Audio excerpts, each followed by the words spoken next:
Hello, everyone, and welcome to week 3. I hope you're doing well. To get started this week, as always, I am first going to look at the schedule and see what is coming up with you. The weeks for this week, your tasks are listed here. The first item you'll need to do is, of course, review the week 3 lecture, which is what you're doing now. You'll also need to review commas in the grammar folder. We're going to be talking about commas quite a lot in this video, and as just like last week, I'll encourage you to go to chompchomp.com for extra practice. Chompchomp.com is brilliant for practice with grammar, I think, because it gives you immediate feedback. So I went to chompchomp.com, I hit enter, and then I went up here to exercises.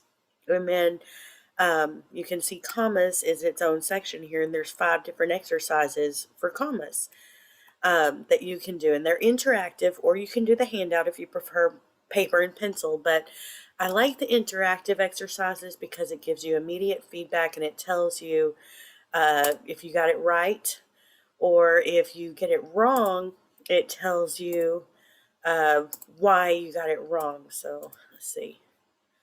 I'm just going to look through here. Okay, so you must use a comma after an introductory participle phrase. That's where it's up here. And so it tells you why you got it wrong, and it tells you comma tip number 1 for more information. So I kind of think that's wonderful for chompchomp.com. Great practice for grammar. All right. Also this week, we're going to look together in just a few moments at the Essay 1 folder. Now, this particular essay is not due until the end of week 5. So I believe that is, let's see, we're starting on week 3 here, 4 and 5. So it's not going to be due until the 21st of February. So you do have a little bit of time, but not a lot.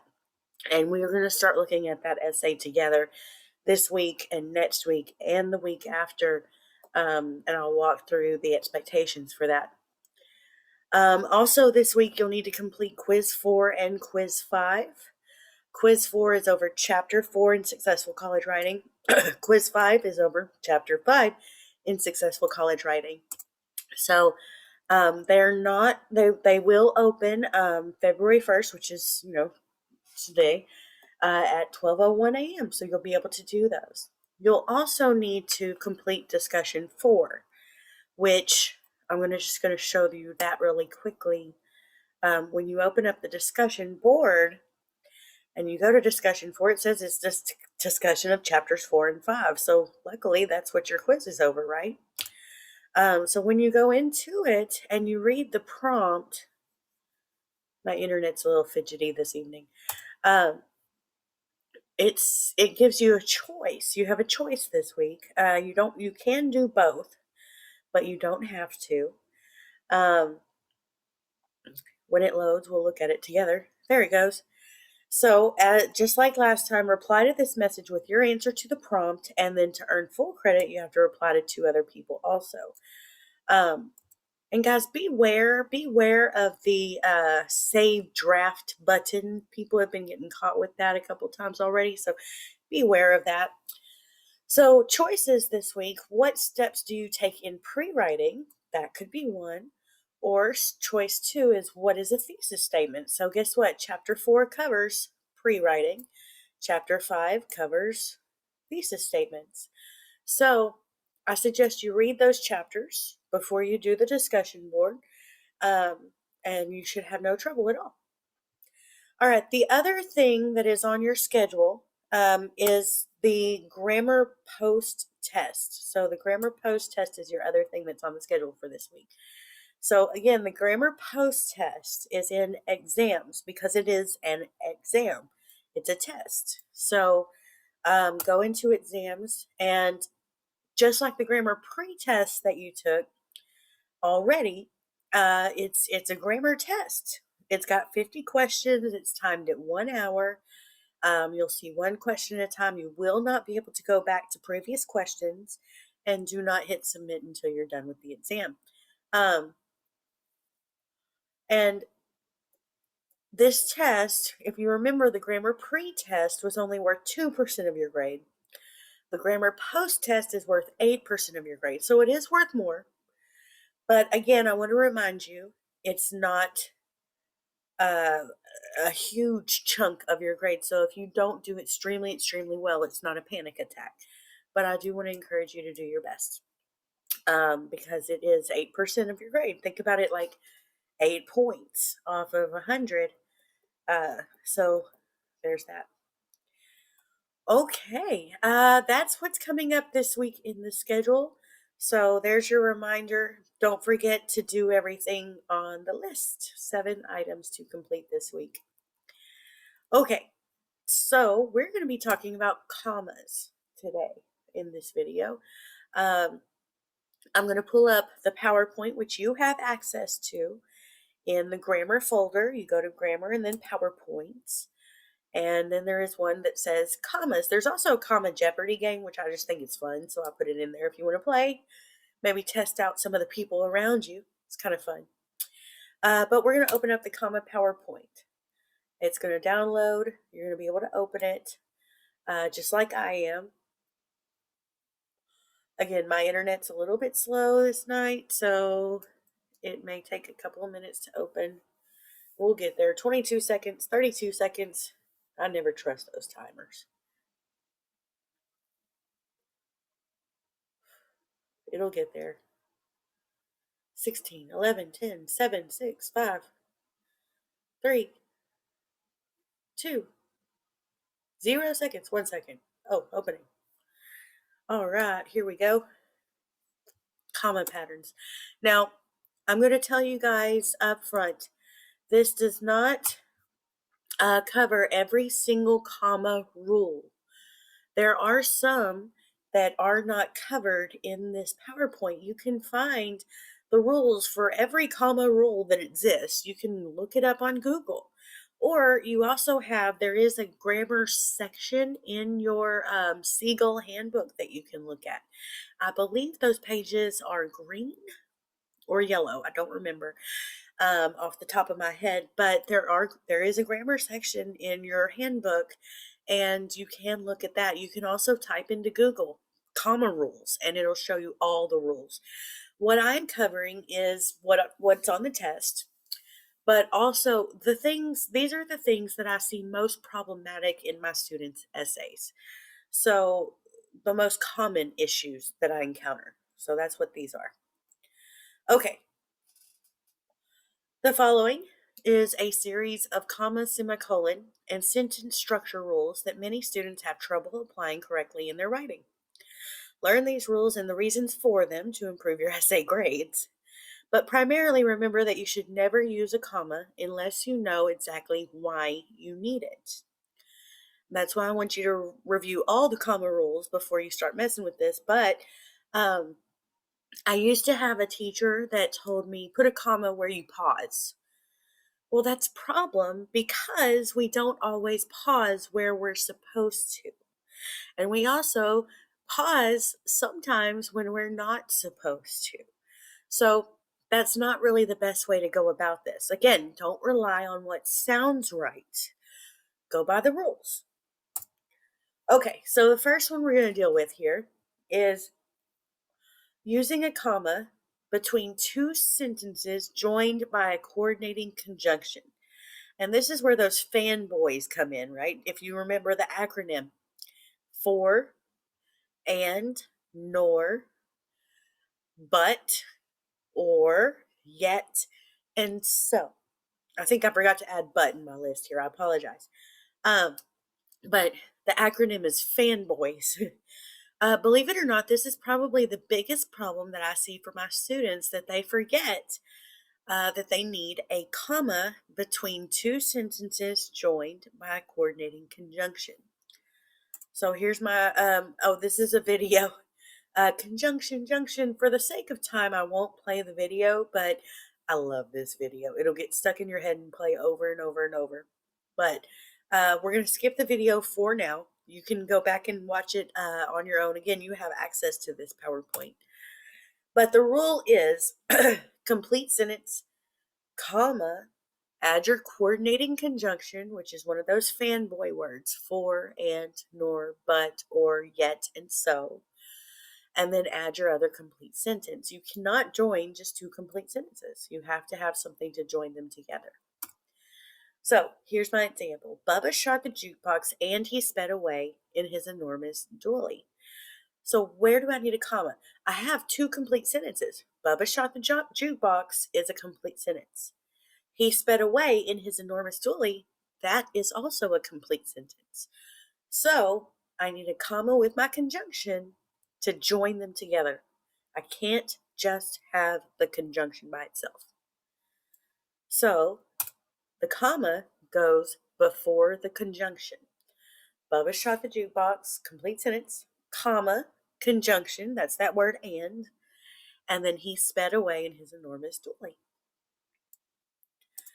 Okay, how about this one? What if I remove the word he? Okay, Bubba shot the jukebox. Oh, that's a complete sentence. And sped away in his enormous dolly. Now, I took out the word he. So, no longer is there a complete sentence. It's sped away in his enormous dolly is not a complete sentence. So, I don't need the comma anymore. Do you see the difference? It's when I have a complete sentence and then another complete sentence and I've tried to join them together. I need that conjunction. I need the comma. If I don't have two complete sentences, I don't need a comma. Okay. Number 2, use a comma after a prepositional phrase. Prepositional, I say prepositional to help you remember though. Prepositional phrase that comes before a complete sentence or independent clause. Look out for prepositions like in, over, with, without, at, on, and between. So, prepositional phrase, comma, complete sentence. Okay, again, another video that I'm not going to show for now for the sake of time, but one that I really love also. Again, these are those Schoolhouse Rock videos that run through your head over and over for days, which I love. But okay, on the rotten oak log, the rabbit was sitting silently. Notice that keyword, on the rotten oak log. That tells me where something is happening. That's why it is prepositional, or as I like to call them, prepositional, because pre means before. Before you read the sentence, it tells you what's happening. It tells you where, in this case, on the rotten oak log, the rabbit was sitting silently. So we need the comma, and it needs to go after log. On the rotten oak log, the rabbit was sitting silently. Now, what happens if I switch it around and I say, the rabbit was sitting silently on the rotten oak log? That's no longer prepositional. So I no longer need a comma. The rabbit was sitting silently on the rotten oak log does not need a comma.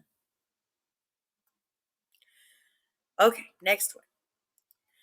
Use a comma after a dependent or subordinate clause that comes before a complete sentence, also known as an independent clause. So a dependent clause, it needs something to go with it. All right. This is when, if you remember last week, I talked for a moment about using the words but or and at the beginning of a sentence. That's because it makes that part of the sentence dependent. And you miss the comma and you miss the rest of the sentence. In this case, we're going to look for dependent words like if, because, when, before, since, unless, and while. Dependent clauses by themselves are sentence fragments. So if we don't join them with something else, we need more information with these words. Okay? So here's an example. An independent clause, a complete sentence is, English class made me sleepy. That's a complete sentence. If I use a dependent clause, which is a fragment, it doesn't make a complete sentence. How about if I say, because English class made me sleepy? That's a fragment. When English class made me sleepy, a fragment. Before English class made me sleepy, a fragment. While English class made me sleepy, after English class made me sleepy, since English class made me sleepy, if English class made me sleepy, all of those words denote, they all tell your reader there's more information coming, right? Okay, because English class made me sleepy, what happened? I need more information. So that makes these dependent clauses. So if you have a dependent clause, use a comma and then add the rest of your sentence. What happened because English class made me sleepy? All right, here's the example. Because English class made me sleepy, I took a nap on my desk. Where do I need the comma? After sleepy. Because English class made me sleepy, comma, I took a nap on my desk. Notice, I took a nap on my desk is a complete sentence. But the first part, because English class made me sleepy, that's not a complete sentence. So if you're going to join them, you need a comma. All right, number 3. Continued. So if I switch it around, say I took a nap on my desk because English class made me sleepy. Do I need a comma? I took a nap on my desk because English class made me sleepy. Well, no. In this case, I do not, because I don't have an independent or a dependent clause anymore, right? It all goes together. It all makes one sentence. Okay, number 4. Use a comma after an introductory word. Look for words like also, however, therefore, thus, consequently, nevertheless. Sometimes introductory words are called transitional words. They help to transition from one sentence into the next. So this list is not extensive. You can actually Google transitional words and find just tons of different words that could be used in this way. This also works for introductory phrases like once upon a time.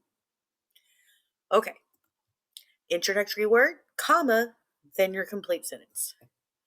Some students think that Kilgore College should provide complimentary donuts each morning.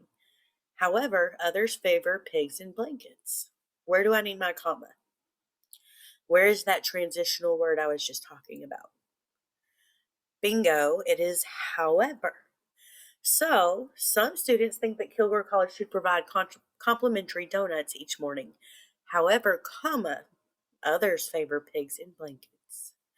That transitional word gets us from one sentence to the next, but we need a comma. Okay, number 5. This is very similar to the ones we just talked about. Use a comma after a participle phrase, which is a phrase that describes a noun that comes before a complete sentence or independent clause. So this is just like the 2 rules we just went over. So use a comma after any introductory group of words that comes before an independent clause. Anything that sets up your sentence and tells your reader about the sentence before you do the sentence. Okay, so participle phrase, comma, complete sentence.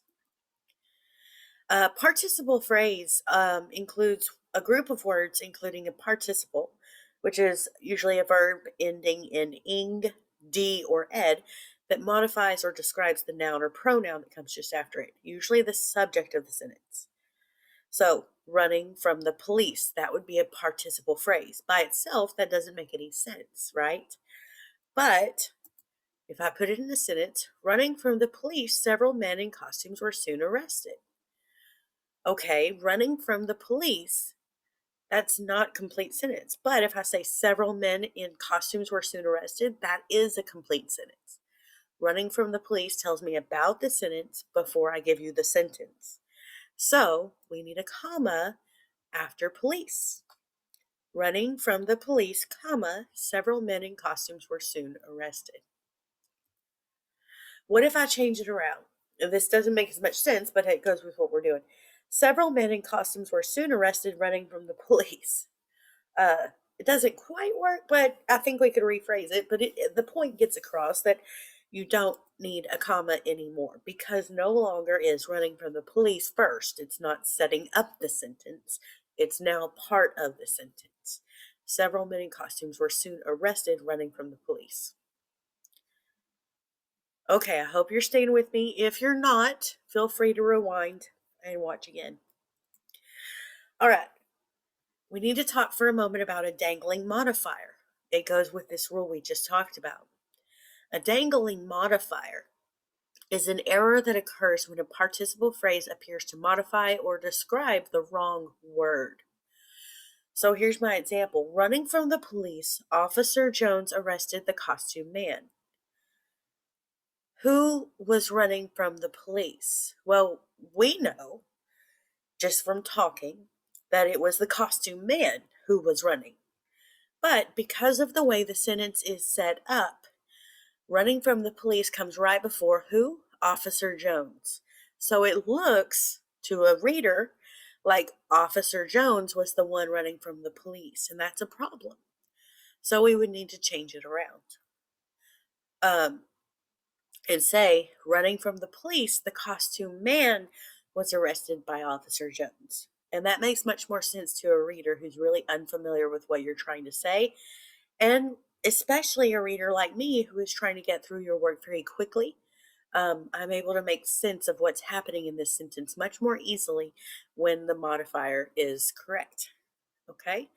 So, running from the police, the costume man was arrested from Officer Jones. Again, note, running from the police is still a participle phrase, so we still need that comma. And if I were just to say, the costume man was arrested by Officer Jones, that's a complete sentence. Okay? All right, number 6. Never use a comma by itself to join two complete sentences. This will cause a comma splice. A comma splice happens when all you've done is stuck a comma in the middle of two complete sentences. Instead of a comma, you may use a semicolon. You may add a conjunction after the comma, or you can separate the sentences. Simply removing the comma splice causes a fused or run-on sentence. So if all you do is take out the comma, still a problem. You have to do something else, right? You have to do one of those three things: add a semicolon, add a conjunction, or separate the sentences. So I'm going to give you a couple of examples. Here's what you can do. You can have a complete sentence with a semicolon and another complete sentence. You can have a complete sentence with a comma and a coordinating conjunction. Remember, for, and, nor, but, or, yet, and so. And then follow it with a complete sentence. Or you can separate your sentences. They're on the bottom, two complete sentences. All right? In none of those can you have complete sentence, comma, complete sentence. It does not work. All right. Yeah, no, not complete sentence, comma, complete sentence, or just two complete sentences stuck together. Those become problems and hard to read. Okay, this is a problem sentence. Sometimes pictures with Santa Claus can be awkward, comma, they don't make happy memories. I have two complete sentences and all I have is the comma in the middle. That makes a comma splice. I also can't do it this way. Sometimes pictures with Santa Claus can be awkward, they don't make happy memories. That's confusing. Everything runs together. You have two different thoughts and you've just stuck them together. That is what we call a run-on or a fused sentence. All right, we can correct it a number of different ways. The first is to use a semicolon. Semicolon is that one in the middle there. It's got the dot and the comma under it. That's a semicolon. Sometimes pictures with Santa Claus can be awkward, semicolon, they don't make happy memories. Before I move forward, I want to note about semicolons. I think of semicolons the same way I think about seesaws. And in order for a seesaw to be balanced, you have to have they have to be equal on both sides, right? Well, a semicolon works that way. Your seesaw has to be balanced. So not necessarily in the length of a sentence, but in the importance of the sentence. If both sentences are equally important, that's when you use the semicolon. That's not normal in writing, so that's why semicolons are very rare. They are used, but only in the rare cases when both sentences are equally important. And that's where your semicolon can be used. They're just rare. You can also correct your comma splice by doing this. Sometimes pictures with Santa Claus can be awkward, comma, and they don't make happy memories. See there, I've used a coordinating conjunction, the word and, to join my two sentences. Or you can split it into two different sentences. Sometimes pictures with Santa Claus can be awkward, period. They don't make happy memories, period. So those are three different ways you can correct those sentences. Or just get rid of the problem altogether. Sometimes pictures with Santa Claus can be awkward because they don't make happy memories. So what you've done is you've created a dependent clause by adding because. You have a dependent clause. All of a sudden, because they don't make happy memories, that's a dependent clause. It's no longer a complete sentence. It's dependent on the information before it. If you were to switch that around and say, because they don't make happy memories, comma, sometimes pictures with Santa Claus can be awkward. That would also be correct. Or here's another possibility. Sometimes pictures with Santa Claus can be awkward, semicolon. Therefore, they don't make happy memories. Notice that therefore is a transitional word. It's not a dependent clause making word like because, it's a transitional word. So after that transitional word, we need a what? A comma. All right, incorrect conclusion. Correct comma usage can be intimidating, even for those of us who do it all the time. Consider these definitions and patterns when you're unsure about comma placement in your essays, and your handbook as a tool that you should use for reference. Before I close this, I want to note, guys, I have been doing commas for a very long time, and I still use, believe it or not, Grammarly to check my commas. I kind of love Grammarly, but the free version. Okay, I only ever do the free version, and I don't pay for it because the part you pay for is some of that really advanced stuff that we don't usually need a lot. So I don't pay for it, but I do use Grammarly occasionally to check my essays and my work so that I know, okay, I'm putting my commas in the right place. I sometimes put, just like they're showing you, commas in the wrong place. So it's not an uncommon issue. All right, so there is commas. I want to encourage you, again, go to chompchomp.com and practice your commas. You can go to the Writing Studio, again, a fabulous resource. If you have a chance during working hours when they're open, you can call them and they will set up an online session to work with you on commas. And if you just click on their website there, the phone number is right there at the bottom of the page, and you can call them during their hours, and they will walk through commas with you and help you as much as they can. You can also go up there if you are in Kilgore and able to make it up to the to there and work with them. There are also tutors in the zone in Longview in the North Building in room 100. So there is that. All right, that's enough harping on commas. Don't forget to do that post-grammar exam when it is time. This week, I also want to briefly show you guys what is in the Essay 1 folder, just to get your brain ready and thinking about the essay and what is coming up, because 2 weeks does go by very quickly. So if you go into the Essay folder, I'll show you. Essay 1 folder has everything you'll need to help you write Essay 1. All the instructions, all the walkthroughs. Essay 2 has everything for Essay 2. We'll look at that later. Choice essay is Essay 1.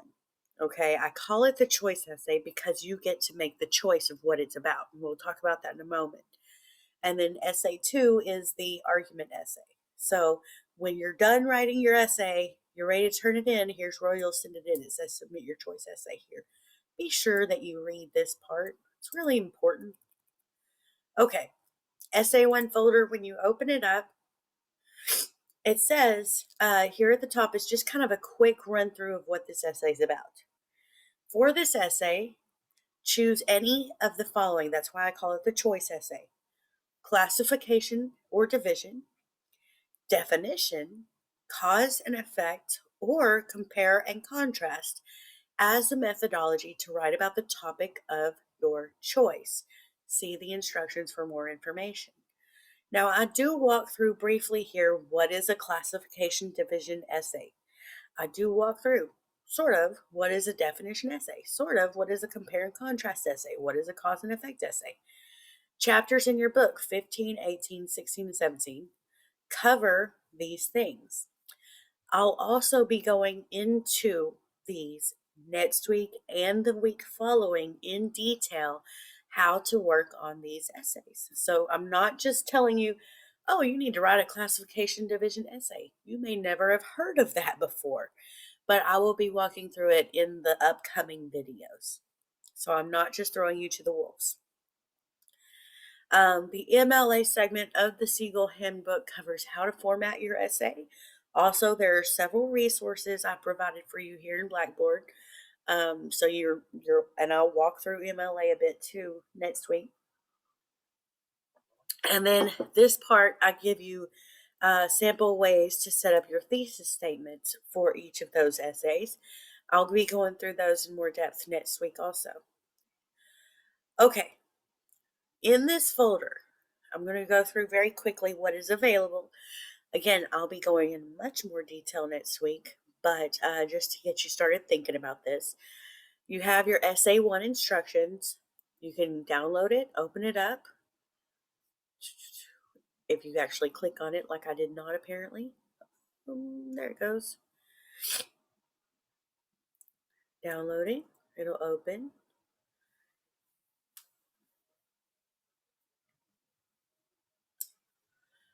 There it goes. Instructions for the choice essay. It says write an essay of at least 700 words in which you utilize compare contrast, cause and effect, definition, or classification division to explain the topic of your choice. So I may have one student writing a compare and contrast essay over fishing and hunting, comparing and contrasting those two sports. Or I may have another student in the class who is writing a cause and effect essay over why, why they are deciding not to get the vaccine for COVID or something of that nature. So it could be, it's up to you. It's up to you.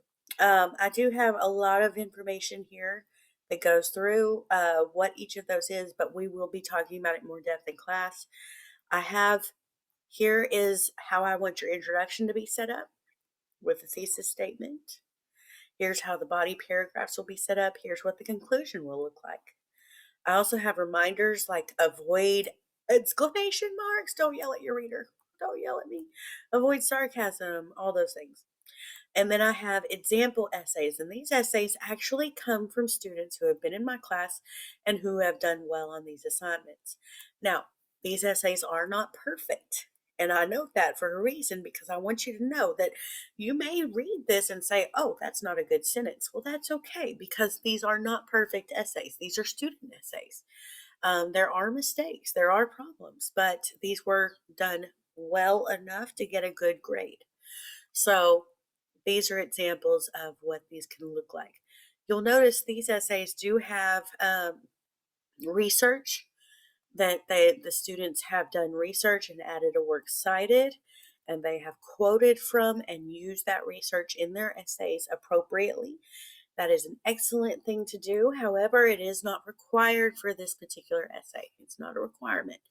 But if you are talking about something that you may be less than familiar with, you may need that research. In this case, this student was writing about something that needed quite a bit of statistics. So they use statistics quite a lot. And that's why they have so much research. So We will look at this a lot more next week. Um, Again, my goal at this point in time is just to give you a quick run through of what the essay is so that you can start thinking about it. What I really want is for you to focus for now on the grammar. At the end of this week, when you have time, come back to the essay one folder and look through everything. Okay, so the instructions are there. You can read them. The MLA resources folder is, it has tons of information. I'm going to come back and open that in just a moment. I have essay one outlines and templates. This is lovely for you organized people. If you download this file, there are actually outlines that you can just type up on your own and fill in the blank. The essay one rubric, which is how I grade these essays, that is there for you. I have videos over classification. Oh, I clicked something. Oh dear. Go back, go back, go back. I did that. I clicked something, and when I click things, that's what happens. Okay, go back to essay one folder. At the bottom of this folder, I have videos here, and I will be going through many of these next week. Classification division essay, definition essay, compare and contrast, and then cause and effect. So I have some videos that we will be watching together in the lecture next week. But for now, you can watch them on your own if you choose, but we'll talk about those next week a lot more. Okay, in the MLA resources folder, I'm going to open it and just show you what is there. I have MLA formatting reference. What this is, if you open it up, it is a step-by-step guide to how to set up your essay in Microsoft Word, which I hope you have on your computers. If you do not have Microsoft Word, this formatting guide may not be quite so useful for you because you're more than likely using something like Google Docs. But the good thing is that if you go to YouTube and you type in how to MLA in Google Docs, guess what? There are a ton of walkthroughs that people have done that tell you how to do MLA formatting in Google Docs. This one is step by step. Click here, type this, click here if you're using Microsoft Word. So I did that for you guys. Okay, there is an academic style PowerPoint. I highly recommend you review it before you write your essays. It's how to be academic, how to use your smarty pants voice in your writing, how to be impressive in your writing. I have, this one is on how to find research in the library, in the Kilgore College Library databases. Again, not required for this essay, but it is required for the second essay. So a good possibility would be to use research in this essay just to practice. So that's a possibility. And then how MLA works cited and in text parenthetical citation. When you're using research, you must do these things. So that's something to look at. I have an MLA citations PowerPoint for you. I have a plagiarism PowerPoint. And then I have a video here, which is understanding MLA style. I think I talked about this briefly at one point, but MLA stands for Modern Language Association. There's also others like APA, Turabian, Chicago. It's different formats that papers are written in. In English, we use MLA, and that's what it is. So this video is, I find it very useful. Not everybody does. The guy talks pretty fast in the video, but I find it useful to look at before I'm doing my research. So the rest of these, after finding sources, MLA works cited, MLA citations, and plagiarism. Plagiarism's for all the time. But these three right here are for doing research. And I encourage you to practice on essay one, but it is not required. Let's see. We will be going through the plagiarism PowerPoint at one point together, but the rest of these I leave to you and you can go through them as needed. But I want you to know that they are there. And I hope that makes sense. Okay, I have gone through everything that I'm going to go through for this lecture. Next week, we will start talking much more about the essay. But for now, your assignments, I want you guys to please focus on grammar and get that grammar post test taken care of and out of the way. Don't forget to do quiz 4 and 5 and discussion 4. And then next week, we will tackle essay, essay, essay. It'll be fun. All right, with that, I am going to sign off. I hope that you have a lovely week. And if, as always, you have any questions, concerns, commands, demands, or otherwise, feel free to email me or use Remind to text me, and I will get back to you as soon as I possibly can. Okay, have a good one.